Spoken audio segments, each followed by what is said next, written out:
integral part of the environment. In our modern culture, bees have come to symbolize teamwork, hard work, fertility, and prosperity. Bees are a pollinator species, which means they help collect and spread pollen. They do this by climbing into flowers that have nectar. As they consume the nectar, the hair-like follicles on their legs and body collect pollen. Once they collect their nectar, they move on to a new flower, bringing along the pollen from the previous plant. Bees do this process over and over again, helping flowers to reproduce. The same process is responsible for supplying approximately 90% of the world's nutrition. Unfortunately, a large number of bees are experiencing many difficulties in our modern world. From pesticides and drought, habitat loss and global warming, a massive destruction of bees would be a catastrophic disaster for the world. Though other species of pollinators exist, they are not of the same caliber as bees. However, there are some steps that we can all take to ensure the health and safety of bees. Avoid using synthetic pesticides and fertilizers to prevent bees from dying. Establish a bee garden with a variety of plants that have nectar and pollen to attract and feed bees. Last, but not least, support local beekeepers that sell organic honey. That way, you are helping your own community.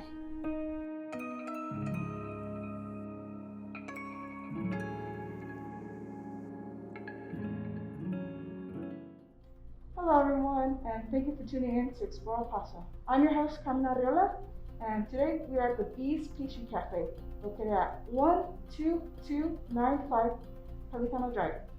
I am joined by the owner and her daughter, Blanca Torres and Bianca Torres. Thank you to the two of you for sitting down with me and showing us why the Bees Pastry Cafe is a unique addition to El Paso. Thank you for having us. So, what brought you to El Paso and what made you decide to open up a bakery? So what brought us to El Paso? So about 2 years ago, a little more than 2 years ago, I was looking to relocate from New York.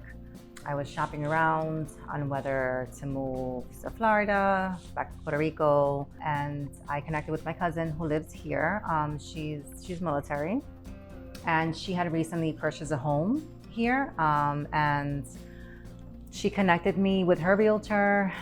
He was an awesome realtor. He showed me many houses. I fell in love with one, and I just moved forward and I purchased a home here. Mm-hmm. And how did that make you feel?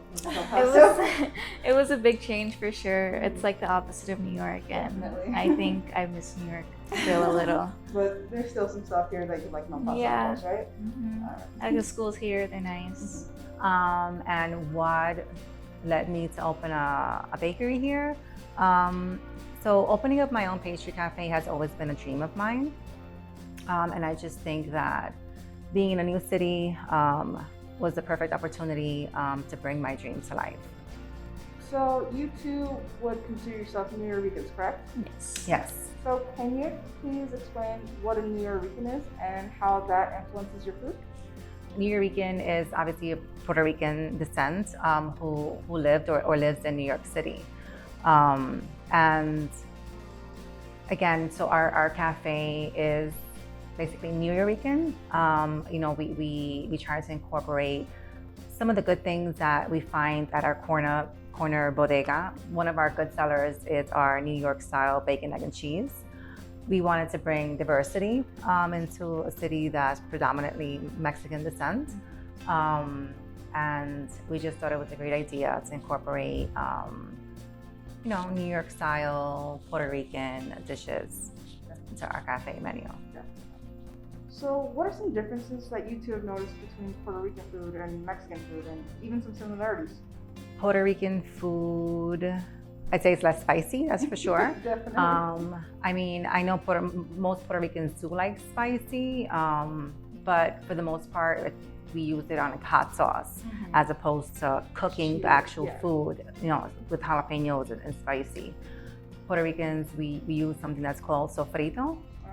That's like a necessity and a must in every Puerto Rican household. And we use that to season and start our dishes. And have you noticed any differences in similarities? Honestly, I grew up with both. I have a Mexican father and he cooks for me, and I grew up with my mom's cooking as well. And I feel like they're similar in like dishes wise, but yeah, like she said, Mexican food is more spicy and Puerto Rican food is more about the flavor and the seasonings behind it. So, what is it like bringing Puerto Rican food to a predominantly Mexican community? And has the Mexican community influenced your style of cooking in any way? When I started the business, one, I didn't know that there was a huge Puerto Rican community here to begin with. So I was very surprised by that. And when I moved here, I didn't know much about El Paso. Although I did kind of know that it was predominantly Mexican Americans here. The goal behind Bees Pastry Cafe is to bring diversity to the city that is predominantly Mexican. You know, we wanted to bring our own little taste of both New York and Puerto Rico, and give the community a different option other than, you know, Mexican food, burgers and things like that. The So opportunity to go outside of Texas. absolutely, Yeah. absolutely, yeah. No, definitely. I don't really cook Mexican food, so I can't really speak much on that. Although I love Mexican food, but yeah, I'm just again, Bees is all about diversity and hopefully, you know, bringing a new experience. Right? of course, Of yeah. course. And have you noticed maybe any cross-cultural mixing with the foods or anything? Honestly, I don't think so. I feel like our main purpose here is to bring, you know, diversity to El Paso, bring a new element and like a different type of pastry, you know, something different. Definitely. Yeah, I know that like the Mexican culture, they're big on bread. So like most of their pastries is like sweet bread and different kind of flavor bread. So like for the most part, like our pastries are puff pastry and Danish pastry, so it's a bit different. And I just hope that, you know, the Mexican community come out and try our pastries and hopefully they love it. So why did you choose the bee as your symbol, and what does "Let's Drip Honey" mean? Okay, so there's a story behind how we got to bees. So initially, I wanted my business name to be The Bees Pastry Cafe.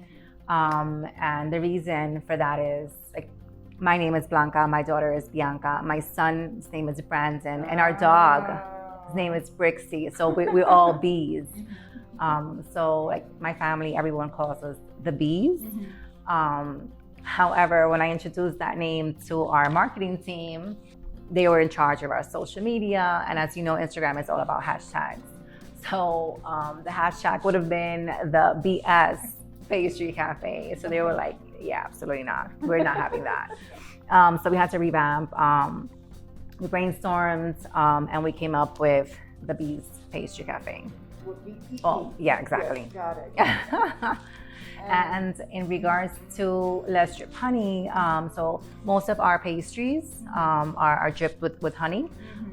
So I just thought that it was cool just to add that in there and, you know, just for Let's Drip Honey. So you said it yourself. You came to El Paso in the middle of the COVID-19 pandemic. How did that affect your business? So honestly, when we opened Bees, like COVID was slowly drifting away. Like the demands were less strict. The restrictions were less strict. We didn't really feel it. You know, in comparison to other businesses at the very beginning of the pandemic, where they only had a capacity of people that could come in, or the orders had to be taken out to the car. So we weren't faced with all these restrictions, luckily. I know that people were so weary about, you know, going out, eating, whether to wear a mask, not wear a mask. But we didn't feel like the direct impact that most small businesses, you know, went through when COVID first hit. So other than, you know, requiring masks and things like that, we didn't feel any, you know, any negative impact on our business, luckily. You know, What about you? Did you notice anything at all? No, honestly, I feel like we opened like towards when like COVID was dying down and there was less restrictions, so I think we were like a little lucky in that case. Yeah, I think at that point people were just like eager to just get out, you know, after being, you know, at home for so long and not being able to, you know, go out and, you know, enjoy a cup of coffee somewhere with a friend. It was tough. I think at that point people were just like ready to get up and go. Yeah. So, what are some future plans you two have for the cafe? Future plans. I mean, we're still working on the little hiccups that we have to work on.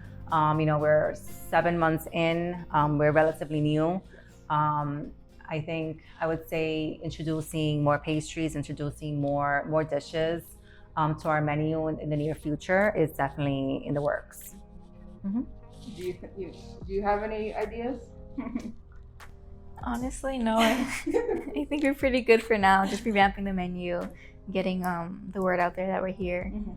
Yeah, definitely. Spreading the word. I know that there is a good amount of people that know that we're here, but we need to work on spreading the word for sure.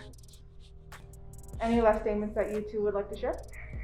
I mean, other than you know, publicly giving thanks to our customers who have been, you know, supportive and have been there day in, day out since we've opened, and our new customers, and our future customers, obviously. So just a big thank you to the community that we're in. And you? Yeah, definitely. I'm really grateful for all our regulars, everyone I can say hi to, start a conversation with every time they come in. You know, it's fun. Awesome. And there you have it, folks. The Bees Pastry Cafe, located at 12295 Pelicano Drive. Once again, Blanca, Bianca, thank you so much for you two to take some time out of your day to sit down with me and show us why your cafe is a unique addition to El Paso. I really do appreciate it. Awesome. Thank you for having us. Of course. I'm your host, Carmen Arriola, and this is Explore El Paso.